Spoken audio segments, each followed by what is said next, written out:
Appreciate you choosing Morning Live. Thanks so much for watching. Now, Auditor-General Kimi Makwetu says that irregular expenditure among municipalities has amounted to 25 billion rand, and that the Public Audit Act will now have to be used in order to enforce remedial action against the wayward municipalities. Makwetu said only 18 of the 257 municipalities actually managed clean audits in the 2017-2018 financial year. And this, of course, a drop from last year's 33 clean audits. Governance expert and political analyst Sandile Swana joins us now to discuss this further. Thanks so much for coming through. What's your first response to hearing the outcomes? The outcome is very worrying, and it is worrying because we also see the consequences of these poor audits. You can read a statement like this one, but you see it in the streets of these towns, you see it in the poverty that is in these towns, you see it right now. I think it's the front page of the Sowetan, and I did read a statement from some that at least they said it's about 30 municipalities that are struggling to pay salaries as we speak, and they were demanding that salaries be paid with immediate effect. So in terms of the functionality of municipalities, the delivery of projects, the delivery of services, these statements that Makwetu is issuing, we can already see it on the ground. It's not just on paper, it is there on the ground, and it's very worrying.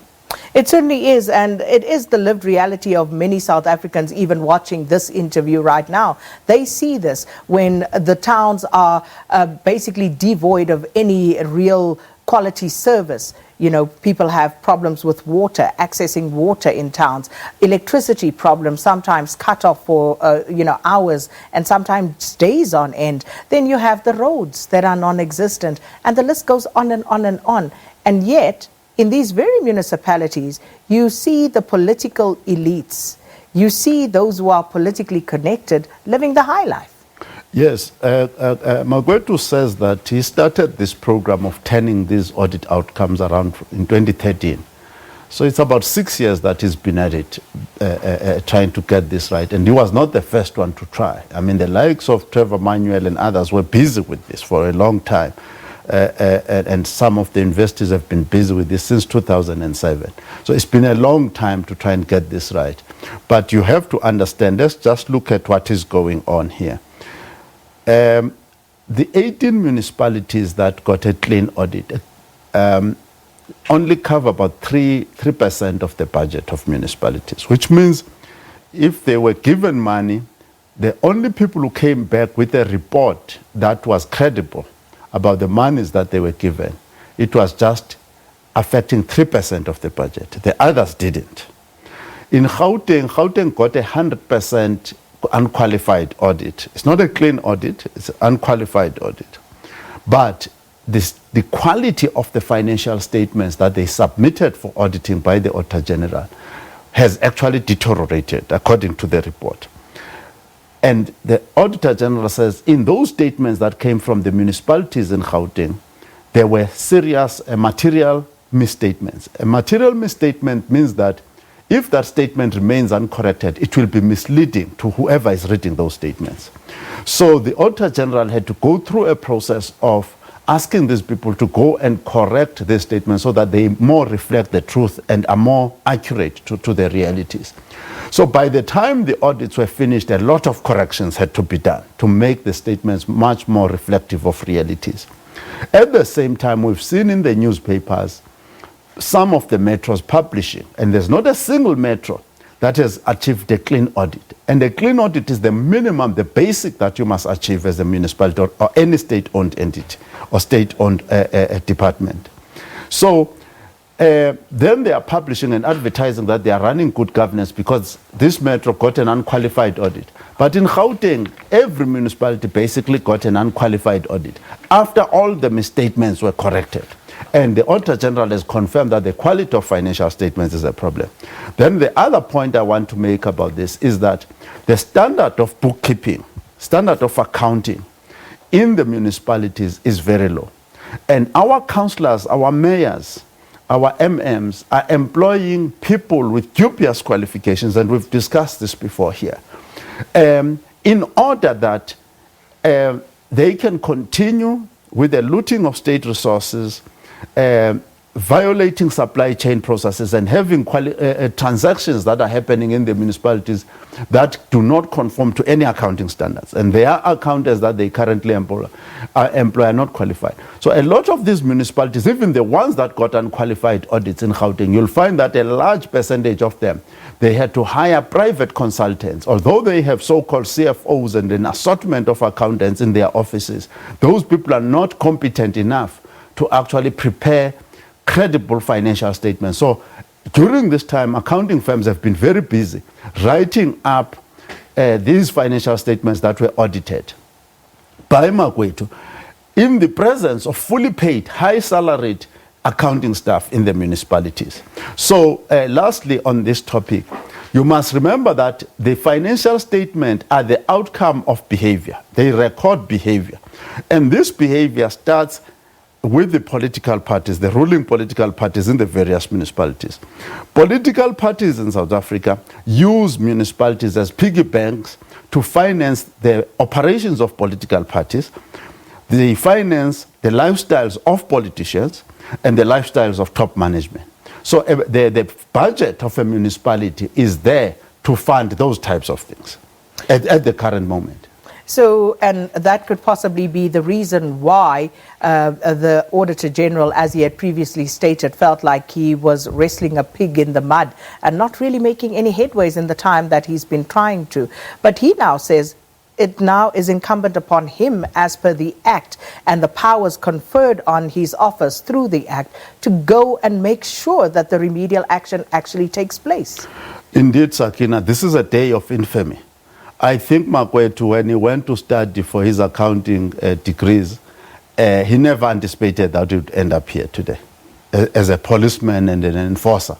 Because his job was to audit. You audit and you give the shareholders and the board the report, the audit report, your audit opinion. And now, because the shareholder, which is the in essence, the council, the elected, doesn't care, and the board, those people don't care. Instead, they are the culprits who are causing the looting. So but this goes up to the highest office in the land, because I cannot sit here and believe that from the president's office right down and every part of that accountability chain, nobody has thought it fit to go and crack the whip with these municipalities, given that this is a culture. It is essentially a culture that has taken root in our municipalities and municipal entities. Yes, this is a culture that is happening all over Africa. This is how people run these things all over Africa. And when you drive, I mean, over the past 25 years, the more you drive through these towns, the more it looks like you are in Nigeria somewhere, although you are in South Africa, and I'm saying that with due respect. Our cities, the standards are going down, and it comes from the top. The looting that has happened in the state-owned entities, in the various government departments, intelligence, everywhere, from the president, from the ANC and the top six and the NEC of the ANC. All of this is permitted and sometimes encouraged from there. People get phone calls, and it's called a mandate that you must go and take this amount of money and give it to so and so and so and so and so. Zondo is discussing that. That is what is going on. And what we now need is to recognize that we're busy now finishing this country. And corruption, to my mind, is at the same level. Our attitude towards this corruption and maladministration, mismanagement, and so on, our attitude as citizens should be the same attitude that we took towards apartheid. These politicians are not getting ready to finish any corruption. It is the citizens who, through their own organizations, who must force these politicians to toe the line. And Makwetu did go on to state, you know, this is about ethical leadership, which evidently is non-existent. You can look at any of these things. You look at the names that are coming up at the Zondo Commission or any other commission that is going on. These are the top people that are highly respected in this nation, heavily implicated. In Limpopo province, VBS scandal and other scandals that have happened there. It is the top leaders, the most respected ANC leaders are the ones who are implicated in these things. So when you talk about ethical leadership, It's a process that the ANC has got. They've been writing all kinds of documents about revolutionary morality, about through the eye of the needle. Now they need to come. Right now, a few weeks back, they were saying they want to dissolve their ethics commission themselves, that they formed in order to bring themselves into an ethical situation. So I think I need to emphasize this point. Our law says the following. You have the elected officials, you have the bureaucracy, and we have the citizens. Our governance process is not supposed to work with one of these arms missing. And the arm that has been missing in our governance process is the citizens. The citizens have had this superstitious belief that once I've voted the most meritorious individuals, the most ethical, the most this and that, and these people are going to go there and do that. I can sit at home and wait for outcomes. But our experience is that the absence of active, robust citizen participation is destroying this country. And you know, this is, of course, a debate for another day, but to that point where the citizens are not active enough to hold the elected leaders accountable, the citizens themselves have a problem in that they are not paying for services in certain instances. And we heard the president in the State of the Nation address calling on people to pay for the services that they actually enjoy. Now, again, that's a culture that exists among South Africans. How do you turn it around? By one call from the president? No, it will be many calls. I mean, we can't just say our citizens don't pay for this and don't pay. Those people who were in the leadership in the 1980s and 1990s, in the build-up to 1994, actively went out to the communities and actually advocated non-payment. This non-payment was not started by the ordinary man in the street. It was started by the leaders. And when they won the elections in 1994, they never went back to the same communities and actually turned the situation around. Let's go to school.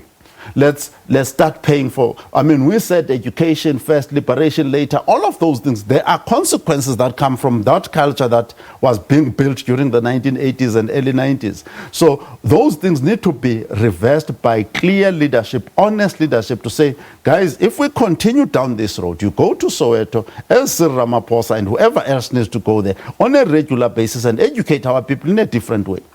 What do you say to people who say we don't have jobs, we don't have money? How do you expect us to pay? There are policies for that. If you don't have a job and you don't have money, there's an indigent policy in the municipality.